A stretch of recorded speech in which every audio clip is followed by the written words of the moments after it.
Don't fall. It is the end of September and there is no more denying it. Temperatures are dropping. I might be wearing a t-shirt, but it is about time to get my tropical and non-frost resistant trees inside. How do I prepare them? What do I do to make sure I don't get an overload of pests and diseases in the middle of winter? And yeah, which trees go inside and which don't in this video. Well, first of all, why do we put trees inside? Most of my bonsai are species.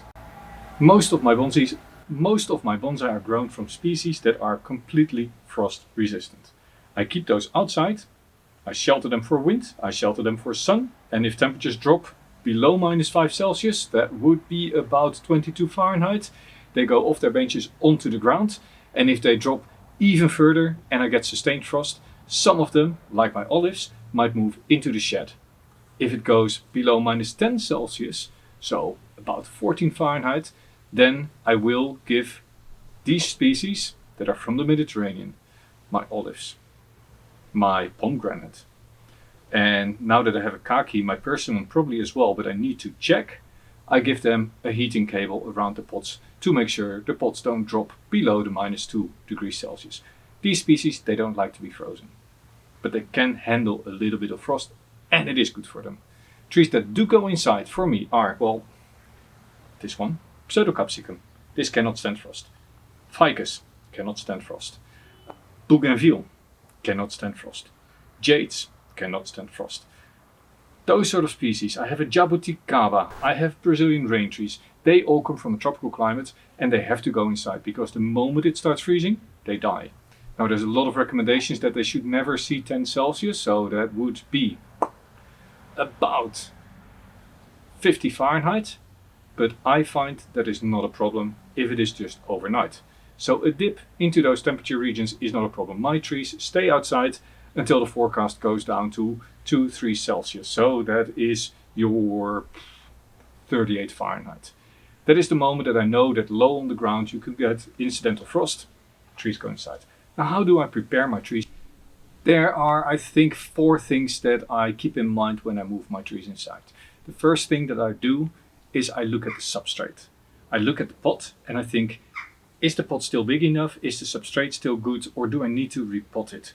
Do I need to change the substrate, prune the roots before it goes inside?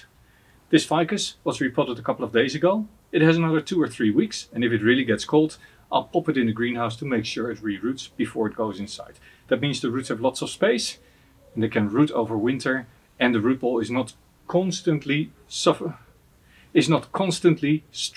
to take up water. So make sure that the root ball is not saturated yet. If you water, the water should drain quite well. If it stays on top of the soil, it might be an idea to repot, but make sure that you then keep your tree quite warm. That's why in September I already start preparing for moving them inside at the end of October. The second thing that you need to keep in mind is that trees that move inside are very susceptible to pests. We change the environment from the typically humid and very bright and windy outdoors to a somewhat dark place that is really dry, artificially heated, and there's no air movement.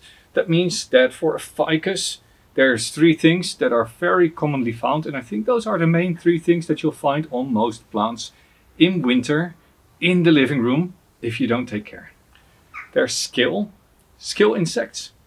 They just form little caps on the branches. Then there's woolly aphids. You see it as white dots throughout your tree. And then there's spider mites. Spider mites really like it indoors. They like that there's no air movement and that it's dry. So these 3 you need to treat for. What do I do?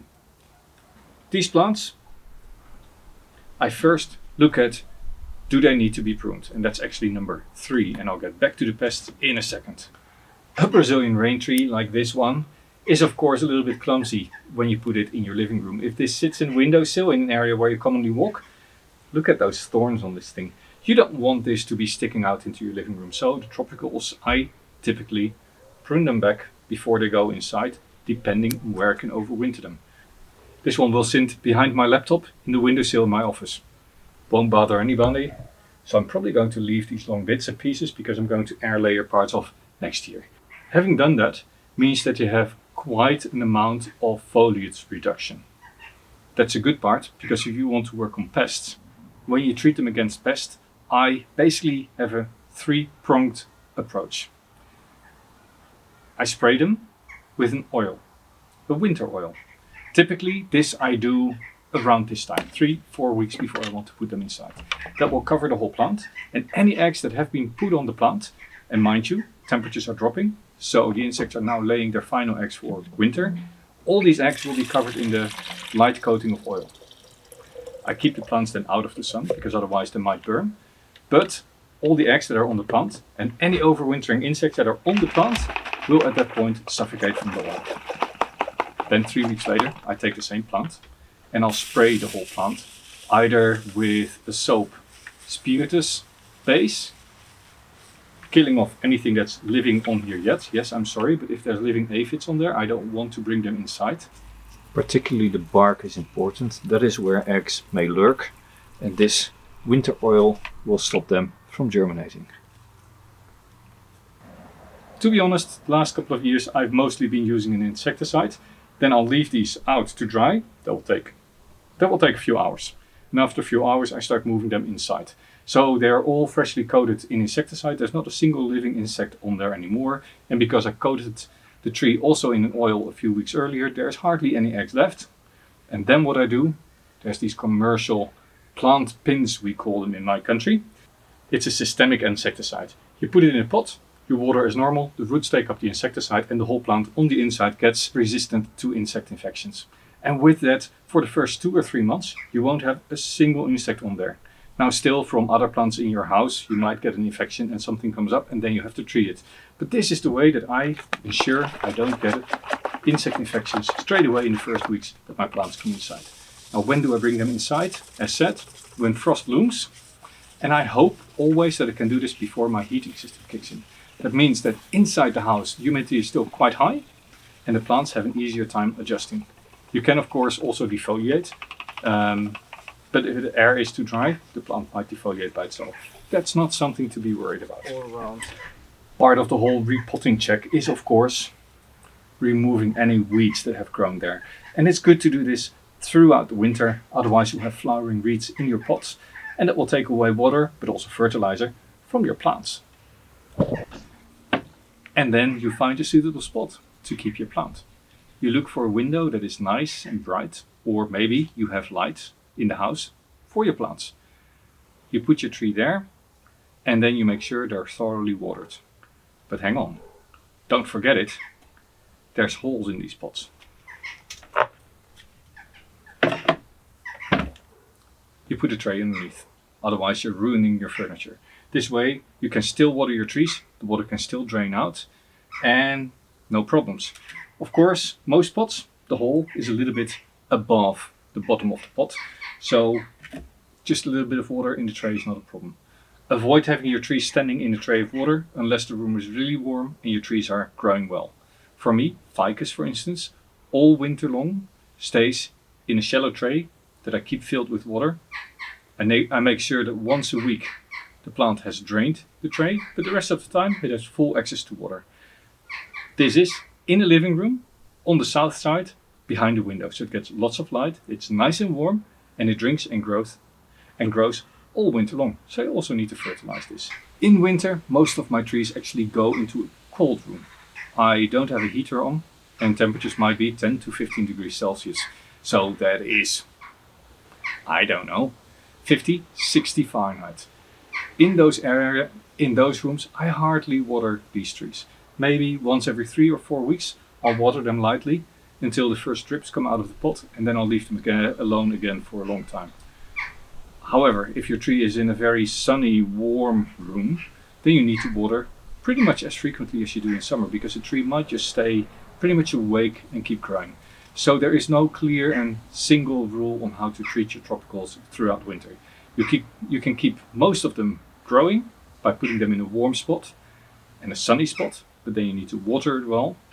However, if you keep it in a cool room, then there's no need. Like the Brazilian rain tree, will drop their leaves. It's a natural response. These are trees that come from the tropics where you have a distinct dry and a wet phase of the year. So if the humidity in the air drops down, if your watering is not the same as before and your roots get a little bit drier, then the tree protects itself by dropping its leaves. That is not something to be concerned about directly. Normally 4 to 6 weeks later, you'll see the buds swelling again and it will start growing. And in extreme cases, with the rain tree for instance, it might take months for new buds to appear. Just keep the pot lightly moist. Ensure it doesn't sit in a too dry or too hot spot, and wait for the tree to give the signal, I'm waking up and I'll start growing now. Lots of tips, lots of steps. Take your notes. Good luck.